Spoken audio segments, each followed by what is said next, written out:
बरसगीर पाको हिंद में इस्लाम बुज़ुर्गान दीन की तबलीग की वजह से फैला।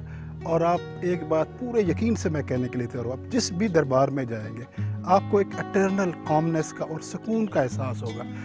इत्तेफाक से इस जगह का कभी हमें पता नहीं चलता, अगर हमने वो तलाजा ना जाना होता। इधर आके जब इस दरबार पे आए तो एक रूहानी सुकून और एक कामनेस महसूस हुई, तो हमने सोचा कि थोड़ा इसके बारे में मालूमात ली जाए। अजीब सी बात है कि यहाँ ढेर सारे लोगों से पूछ कर भी हमें पता नहीं चला कि ये बुज़ुर्ग कहाँ से आए, कितने साल पुराने हैं, लेकिन इनके दरबार में आके एक सुकून, एक मोहब्बत और एक कामनेस का एहसास जो है वो नाकाबिले यकीन है। और मैं आपसे रिक्वेस्ट करूँगा कि अगर आप तलाजा आना चाह रहे हैं या अगर आप शौक़ रखते हैं बुज़ुर्गान दीन के दरबारों पे आने का और इनसे मोहब्बत रखते हैं, तो ये बाबा खिचियाँ वाला के पास ज़रूर आएँ।